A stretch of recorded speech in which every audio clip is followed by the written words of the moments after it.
Hello hi friends, जय Jagannath. Good afternoon all of you. आज आम Odia honours +3 Odia honours first semester प्राचीन ओडिया साहित्यर इतिहास देखंतु।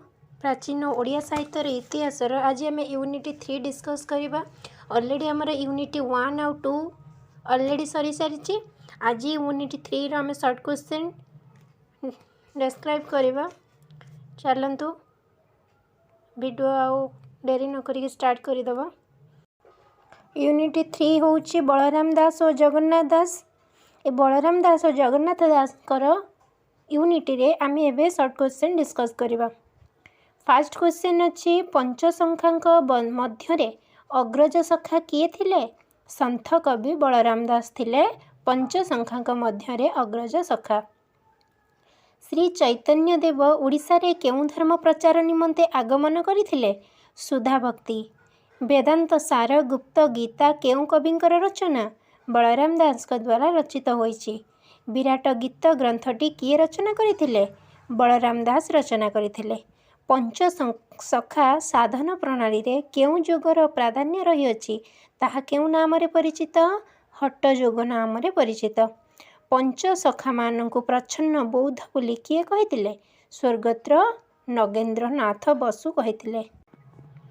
पंचसंख्या मानकु जोगाचारी बोली किए नामकरण करि सारिलेଣି? पंडित विनायक मिश्र। 36 गुप्त गीत पुराण ग्रंथटी किए रचना करथिले? बलराम दास रचना करथिले। मृगुणी स्तुति नाम रे ग्रंथटी किए रचना करिसंती? बलराम दास रचना करिसंती। बलराम दासंक जगमोहन रामायण को सारला महाभारतर विभिन्न पर्व परी भाग भाग करा जायछि। एहाकु कोन कुहा जाय? कांड कुहा जाय।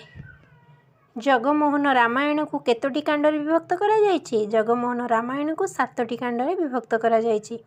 बलराम दासंक रचित भाव समुद्र ग्रंथटी केते परिविशिष्ट रचना?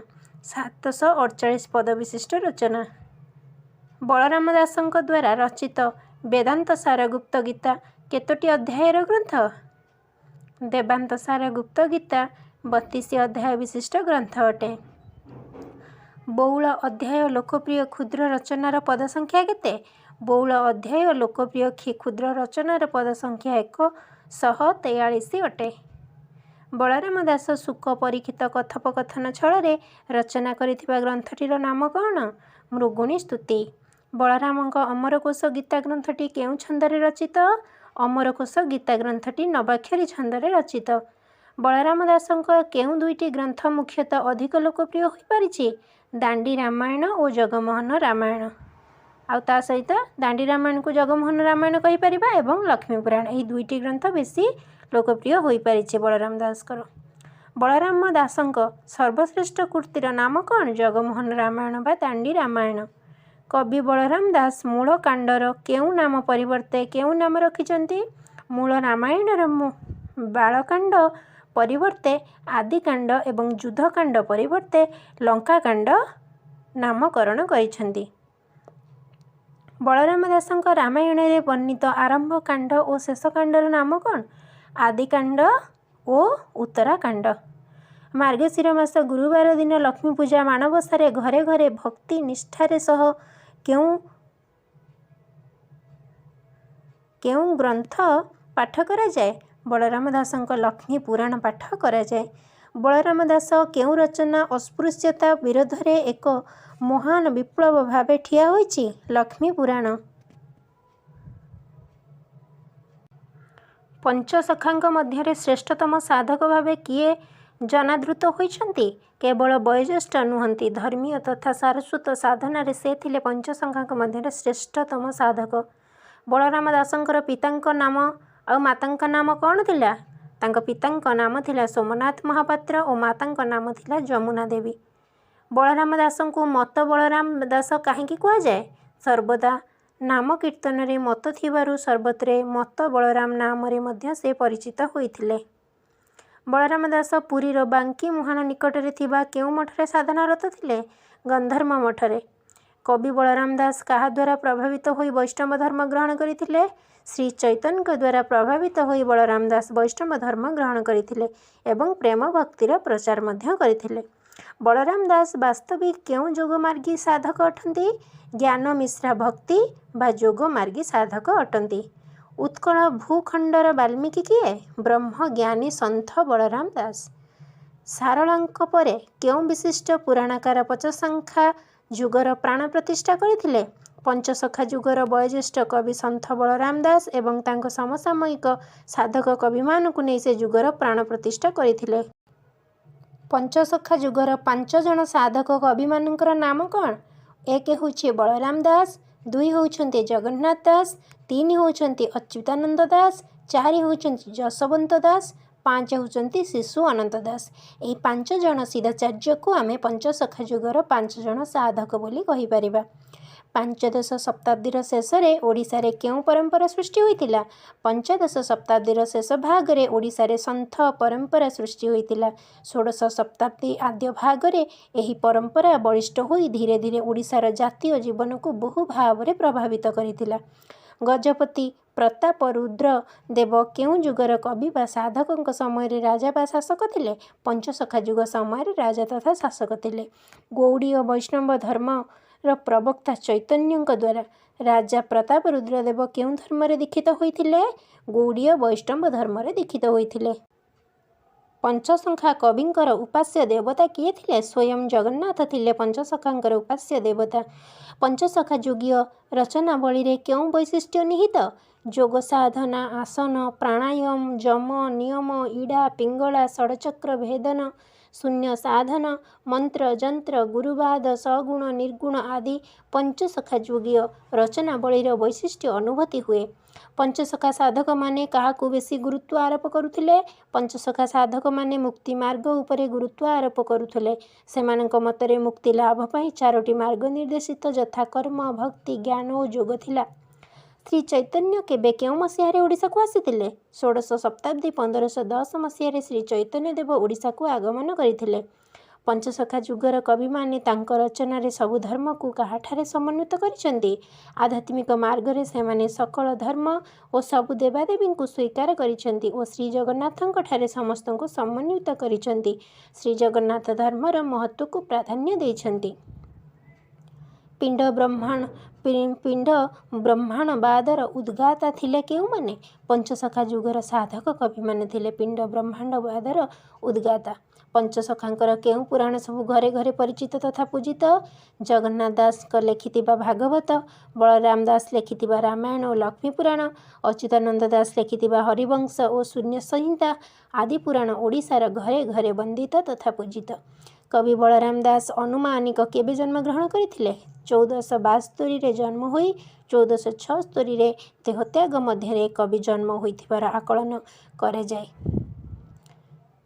1472 ନଚେତ୍ 1476 ବୋଲି ଜନ୍ମ ହୋଇଛନ୍ତି ବୋଲି ଆକଳନ କରାଯାଏ। କିନ୍ତୁ କିଛି ଗୋଟେ ନିର୍ଦ୍ଦିଷ୍ଟ ମସିହା ନାହିଁ, ତାଙ୍କୁ ଆକଳନ କରିଛନ୍ତି, ଅନୁମାନିକ ଆକଳନ କରିଛନ୍ତି। ଓଡ଼ିଆ ବଳରାମ ବୋଲି କେଉଁ ଗ୍ରନ୍ଥରେ ବର୍ଣ୍ଣିତ? ଶ୍ରୀ ଚୈତନ୍ୟ ଚରିତାମୃତରେ ଓଡ଼ିଆ ବଳରାମ ଦାସ ବୋଲି ବର୍ଣ୍ଣନା କରାଯାଇଛି। ବଳରାମ ଦାସ ଓ ଚୈତନ୍ୟ ମହାପ୍ରଭୁ ଏକତ୍ର ବଡ଼ଦେଉଳ ବେଢ଼ାରେ କେଉଁଠାରେ ଜଗନ୍ନାଥ ଦାସଙ୍କୁ ଭେଟିଥିଲେ? ବଳରାମ ଦାସ ଓ ଚୈତନ୍ୟ ଏକତ୍ର ବଡ଼ଦେଉଳ ବେଢ଼ାରେ ବଟ ଗଣେଶଙ୍କ ପାଖରେ ଜଗନ୍ନାଥଙ୍କୁ ଭେଟିଥିଲେ। ଅତି ବଡ଼ି ଉପାଧି କିଏ କାହାକୁ ଦେଇଥିଲେ? ଶ୍ରୀ ଚୈତନ୍ୟ ଜଗନ୍ନାଥ ଦାସଙ୍କୁ ଅତି ବଡ଼ି ଉପାଧି ଦେଇଥିଲେ। ଜଗନ୍ନାଥ ଦାସ ରାଧା ଅଂଶରୁ ଜାତ ହେତୁ କିଏ ତାକୁ ସଖୀ ବୋଲି ସମ୍ବୋଧନ କରୁଥିଲେ? ଜଗନ୍ନାଥ ଦାସ ରାଧା ଅଂଶରୁ ଜାତ ହେତୁ ବଳରାମ ଦାସ ତାଙ୍କୁ ସଖୀ ବୋଲି ସମ୍ବୋଧନ କରୁଥିଲେ। ବଳରାମ ଦାସ ରଚନା କରୁଥିବା ସ୍ତୁତିର ନାମ କ'ଣ? ତାଙ୍କ ରଚିତ ସ୍ତୁତିଗୁଡ଼ିକ ହେଉଛି ମୃଗୁଣୀ ସ୍ତୁତି ଓ ଦୁର୍ଗା ସ୍ତୁତି। ବଳରାମ ଦାସ ରଚନା କରିଥିବା କୋଇଲି ଓ ଚଉତିଶାର ନାମ କ'ଣ? ନାମ ହେଉଛି କମଳଲୋଚନ ଚଉତିଶା, କାନ୍ତ କୋଇଲି, ବାରମାସୀ। କେଉଁ ଭକ୍ତିମୂଳକ ରଚନା କବି ବଳରାମ ଦାସଙ୍କ ଦ୍ୱାରା ସୃଷ୍ଟି ହୋଇଥିଲା? ଭାବ ସମୁଦ୍ର, ପଣସ ଚୋରି, ବେଢ଼ା ପରିକ୍ରମା, ଭଟ୍ଟ ଅବକାଶ, ବଉଳା ଅଧ୍ୟାୟ, ଭକ୍ତି ରସାମୃତ ସିନ୍ଧୁ। କବି ବଳରାମ ଦାସ ରଚନା କରିଥିବା ଶରୀର ତତ୍ତ୍ୱମୂଳକ ଗ୍ରନ୍ଥର ନାମ କ'ଣ? ବ୍ରହ୍ମାଣ୍ଡ ଭୂଗୋଳ ଓ ଶରୀର ଭୂଗୋଳ। ବଳରାମ ଦାସ କେଉଁଠାରେ ବସି ରାମାୟଣ ରଚନା କରୁଥିବାରୁ ଗ୍ରନ୍ଥର ନାମ ଜଗମୋହନ ରାମାୟଣ ରଖାଯାଇଛି? ଶ୍ରୀମନ୍ଦିର ଜଗମୋହନ ବା ନାଟ ମନ୍ଦିରଠାରେ ବସି ବଳରାମ ରାମାୟଣ ଲେଖୁଥିବାରୁ ଗ୍ରନ୍ଥର ନାମକରଣ ଜଗମୋହନ ରାମାୟଣ ହୋଇଅଛି। ସାରଳା ଦାସଙ୍କ ଲକ୍ଷ୍ମୀନାରାୟଣ ବଚନିକା ଅନୁପ୍ରେରଣାରେ ବଳରାମ ଦାସ କେଉଁ ଗ୍ରନ୍ଥ ରଚନା କରିଥିଲେ? ସାରଳା ଦାସଙ୍କ ଲକ୍ଷ୍ମୀନାରାୟଣ ବଚନିକା ଅନୁପ୍ରେରଣାରେ ବଳରାମ ଦାସ ଲକ୍ଷ୍ମୀପୁରାଣ ଗ୍ରନ୍ଥ ରଚନା କରିଥିଲେ। ଅମରକୋଷ ଗୀତା ଗ୍ରନ୍ଥରେ କେଉଁ ଭକ୍ତିର ନିଦର୍ଶନ ମିଳେ? ଅମରକୋଷ ଗୀତା ଗ୍ରନ୍ଥରେ ଜ୍ଞାନମିଶ୍ର ଭକ୍ତିର ନିଦର୍ଶନ ମିଳେ। ପ୍ରାଚୀନ କାଳରେ ଓଡ଼ିଆ ଭାଗବତ କେଉଁଠି ପଢ଼ାଯାଉଥିଲା? ଭାଗବତ ଟୁଙ୍ଗିରେ ପଢ଼ାଯାଉଥିଲା। ବଉଳା ଅଧ୍ୟାୟ ବା ବଉଳା ଗାଇ ଗୀତର ଲେଖକ କିଏ? ବଉଳା ଅଧ୍ୟାୟ ବା ବଉଳା ଗାଇ ଗୀତର ଲେଖକ ବଳରାମ ଦାସ।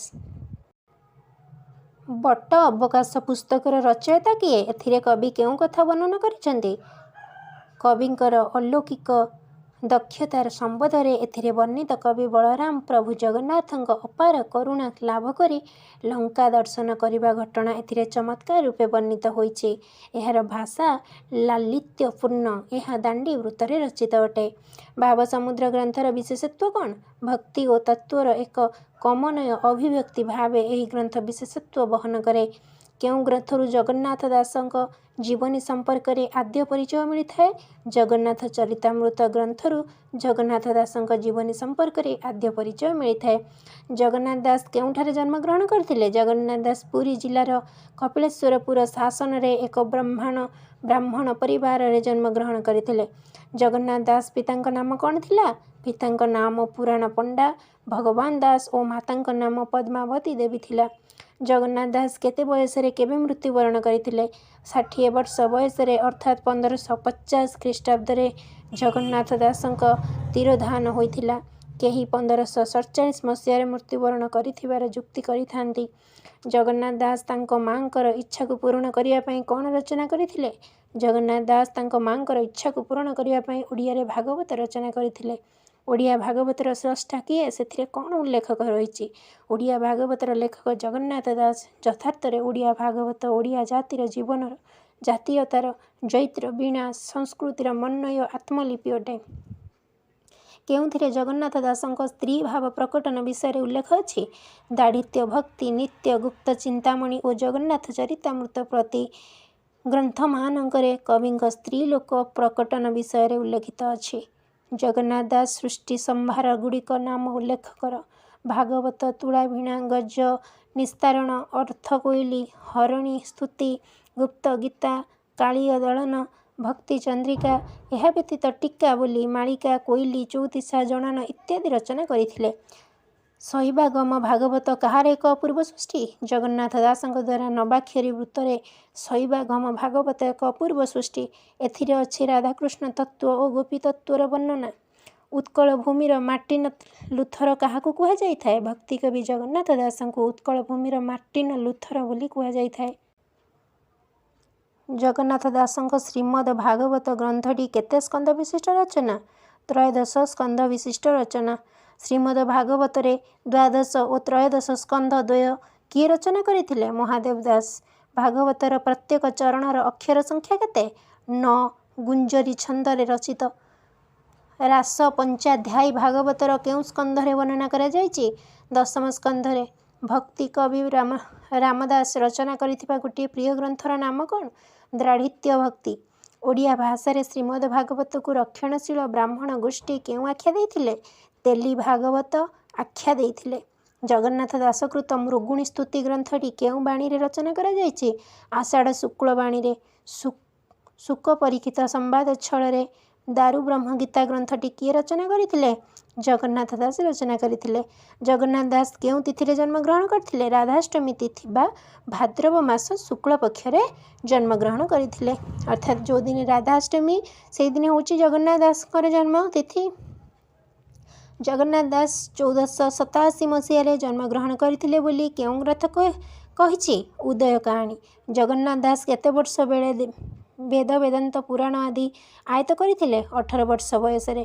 ओडिया भाषा व्यतीत जगन्नाथ दास आउ केउं भाषा रे अनेक ग्रंथ रचना करथिले? संस्कृत भाषा रे मध्य रचना करथिले। ओडिया भागवत केउं प्रकार ग्रंथ? पुराण ग्रंथ बा लोकप्रिय होईछि। ओडिया भागवत रे केउं देवतांक चरित वर्णित होईछि? श्रीकृष्णंकर। ओडिया भागवत केते भागरे विभक्त? 12 भागरे विभक्त। ओडिया भागवतर प्रति भाग को केउं आख्या दिया जाइछि? स्कंधर आख्या दिया जाइछि। प्रति भाग को स्कंध आकार रे कहे प्रथम स्कंध द्वितीय स्कंध एभली भाबरे त्रयोदश स्कंधरे भागवत शेष होईछि। आसामर काहापरी जगन्नाथंक भागवत एक अद्वितीय आसन अलंकृत करिअछि शंकर देवंकर। फ्रेंड्स माने आज थिला ये यूनिट 3 जगन्नाथ दास और बलराम दास किसी शॉर्ट क्वेश्चन एगुड़ा आम सब गुड़ाक डिस्कस करदेले। खाली यूनिट 4 रहा मु नेक्स्ट वीडियो रे यूनिट 4 रो शॉर्ट क्वेश्चन डिस्कस करदेवी। तापरे मु आपण मानक सहित प्रीवियस ईयर रो क्वेश्चन शेयर करी।